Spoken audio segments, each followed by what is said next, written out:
What's up? I'm Bea and welcome to my channel. Thank you for joining me for another weekly decompression session where we just get together, hang out, chill out, and talk about more casual topics as opposed to more rigid or structured videos, because these are just a chance for us to chill, have a good time, and chat. So the first thing I want to talk about is Bethany Beale. My last video was on Bethany. It was about her new company, She Works Smart, and I had pointed out obviously a few different critiques, but one of them was that I did not think she should be calling herself a passive income expert. I thought that that was a bit bold for somebody who is literally just now starting a company to teach other people how to make passive income. And one of you commented and said that that same day that I posted that, Bethany removed expert from her bio. And at first I was like, oh my god, like that's hilarious. What a weird timing thing. I'm sure it's just a coincidence. I'm sure she doesn't know who I am. But hey, you know, in my head I'm like, I'm glad she took it out because obviously I had an issue with it being in there. Then though, when I went to go see what she changed it to after she removed the word expert from her bio, I saw that she was also talking a lot about niches, and apparently just that day realized that she was saying niche incorrectly. I don't know all the details. I'm not sure. I know that she got a lot of criticism on the FUNDIE Snark Uncensored page about her not really having a niche for her business. So maybe that's kind of where she started on this little path from. But I was just like, two coincidences in a day. Me saying that she's trying to appeal to too broad of an audience, too many people without having enough experience, and also audibly saying niche instead of niche. It's just interesting. I don't know. In any case, I never want anybody's business to fail. I hope that Bethany does well, but I hope that she does well in this business because she's actually helping people and actually providing results for others, and it's not just that people like her and so they'll buy whatever she puts out, or like they, get tricked into buying it because they think she's an expert and then they don't get the results. But it's one of those things where it's like, oh well, maybe I didn't put my full heart and soul into it. Maybe I still had a limiting belief. I want her to do well and to be able to provide for her family and her son and to be satisfied in life. I think that she does have a very entrepreneurial spirit, and I don't know that she's super fulfilled with just where she's at in business, and she has bigger aspirations, so that's amazing. But I want her to be successful because she's actually helping people, because she is actually giving people the results that she says they can have. Ignore my Christmas wine cup. This is the only insulated wine glass I have, and so, especially with it being 100 degrees outside, I like to keep the wine cold. The other thing I wanted to talk about just real quickly is Morgan Olligis. Morgan from Paul and Morgan losing a sponsorship and her response to it. Now, according to Paul and Morgan, Morgan reached out to this brand called Lull. They make mattresses, and she had inquired about doing a sponsored post with them. They said, let us take a look at your page, we'll let you know. They took a look at the page, agreed to do the sponsored post, and proceeded with doing it. However, shortly after Morgan put those sponsored posts up, a lot of people started contacting the company saying, hey, just some things that you should know about this person that you've partnered with. They have a history of saying things that are transphobic, homophobic, bigoted, just insensitive.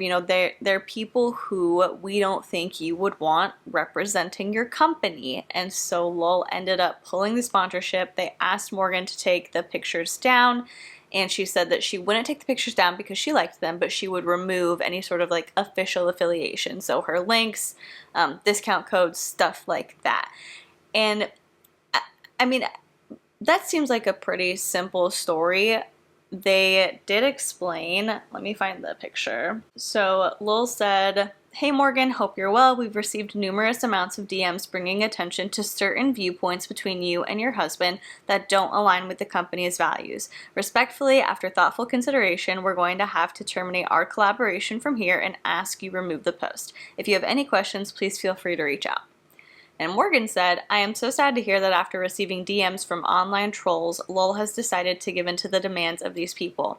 I want to let you know that these people messaging you are the same people who have messaged me wishing death upon my unborn baby, death upon me in the delivery of my child, and more. These are the people you stand with. Unlike my husband and I, who have never wished or spoken harm/hate over anyone, I am sorry to hear that Lowell's values align more with those people than us. I will not remove the photos, but I will take down the code and hashtags. I have put hours into that content and will not be taking it down as I really like the photos. Have a blessed day."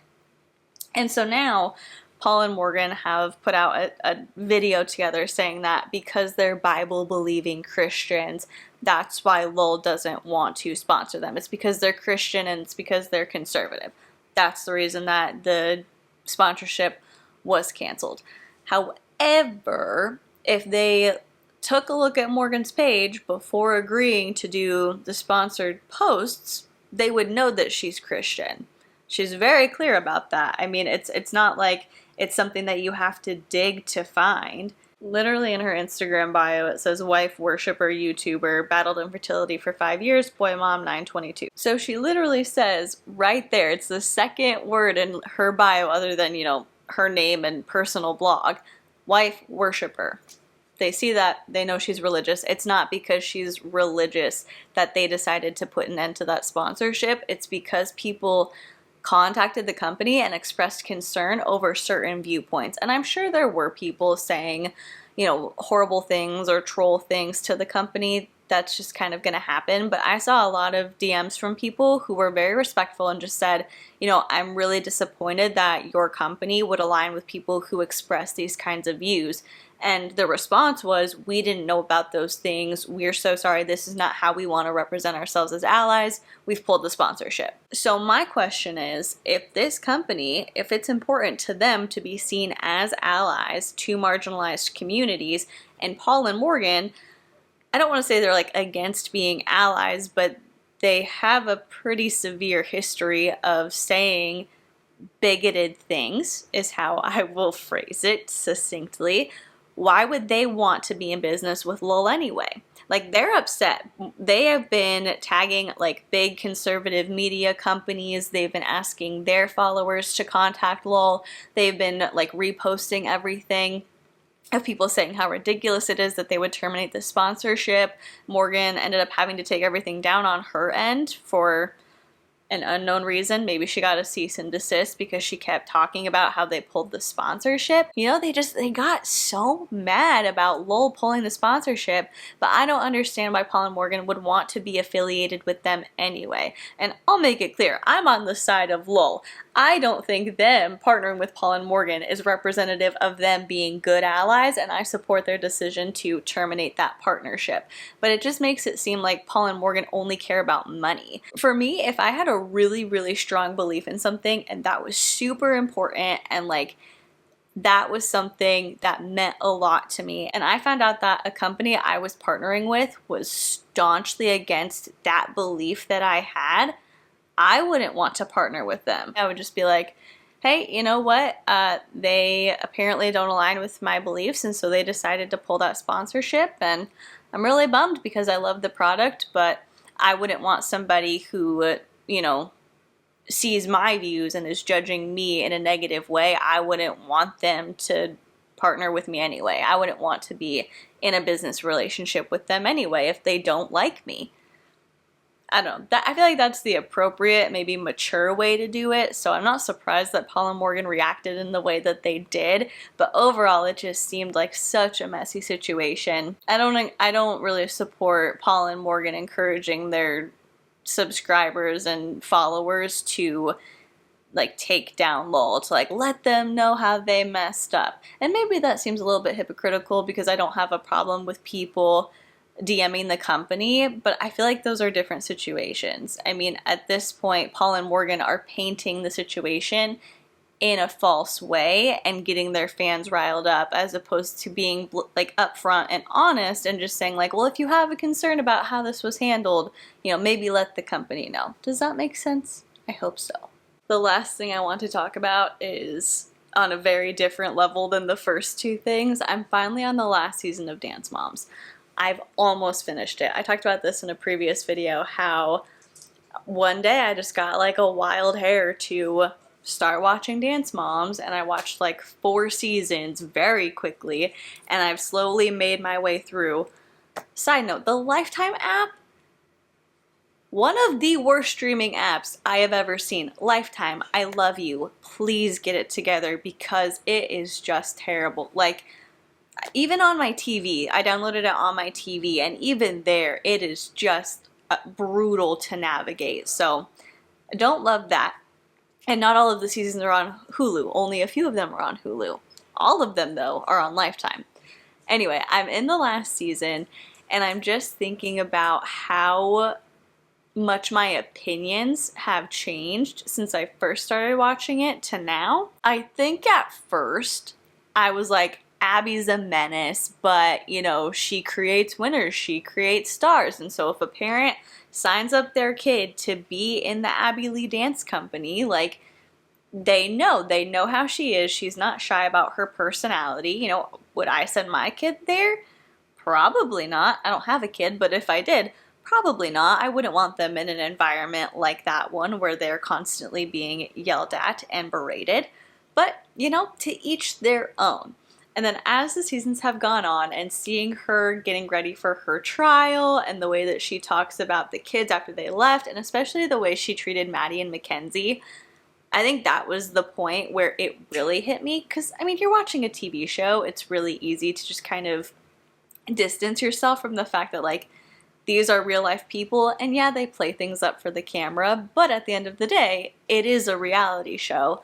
And so I think I was pretty distant from that, but then seeing how she treated Maddie and Mackenzie when they announced that they were leaving, how she basically punished them and shunned them and ruined her relationship with those girls, especially Maddie, after she had spent all those years building it up. It's like she was throwing a fit. She was like a child in the way that she behaved when it was their last week. And so with that, I was like, oh, she's like a genuinely immature person who would be very difficult to work with and could turn on you at the drop of a hat because she feels that you betrayed her. Like, she is the ultimate victim. And so I'm finding myself enjoying it less and less because of that.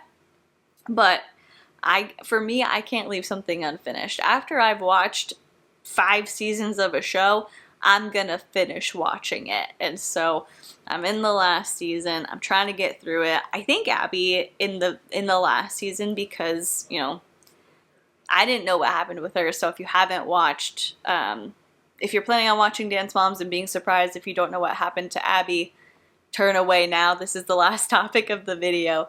But with her having to have surgery and removing that tumor, and then having cancer and going through chemo, all of that, I do think that changed her a little bit. I think it softened her up a little bit. You know, she's still brutal. She's still mean, and she lashes out on people. And I think, you know, maybe sometimes her lashing out has gotten more severe because she probably doesn't feel good, and so it's easier for her to snap. But I think there's certain things that the kids in the last season do that if any of the original Abby Lee Dance Company dancers had done, or if they had performed in a particular way that these new kids are performing, she would have lost her mind. And now in this season, it's like they get 4th, and she's not happy, but it's just kind of like, okay, now we got to move on because I don't want to keep losing. And I was like, whoa, who is this Abby? It's just interesting to see. And then the other thing, because I found myself not as interested in this last season, and I think part of it is because all of the dancers in the last season are just a little too professional. they've come from all over the country, they've auditioned, like they've been parts of auditions before. You can tell that they would love to be part of it, but it's not going to be like the end of the world if they leave. They're just a little bit too professional. And the thing that really clicked in my mind when I noticed it was when they had to start dancing with Brady, when there was a boy on the team and they were doing dances with him and they were doing lifts and turns and like not intimate choreography, but like being up against a boy and like doing the lifts like that. None of the girls had an issue with it. They're all just like, yeah, we love Brady, we'll do it. And they did it, like no complaints. And it takes me back to the first time that Brooke had to dance with that boy, and it was just so awkward, so uncomfortable. You could tell that these were like hometown girls. They weren't as polished. They were insanely talented, but they weren't as polished as these new dancers. There was something more real there that I really enjoyed watching. And so when you're watching that, it feels like those could be girls that you know. Those could be girls in your neighborhood, your nieces. Like, it's just a lot more relatable with both the kids and the parents, as opposed to with this last season.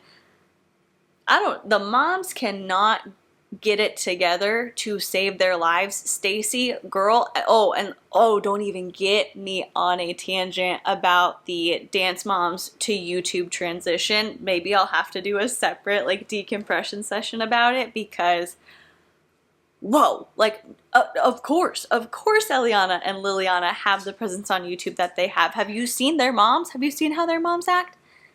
Anyway, the moms, it's like they don't have any emotional investment in their relationship with Abby. They don't know her. They haven't known her for years, other than Stacy and Yolanda.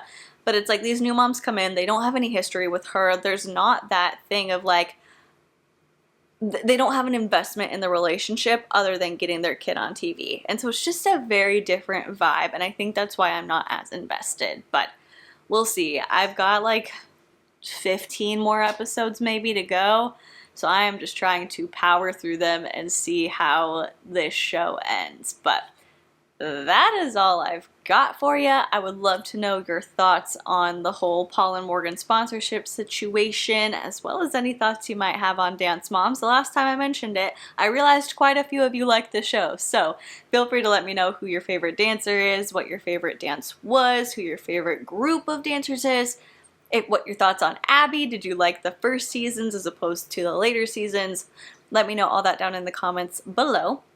And while you're doing that, if you would consider liking this video or subscribing to my channel, that would be incredible. And if you're subscribed already, thank you so much. I am so appreciative of you, and I love being able to just sit here, hang out with you, and talk about whatever.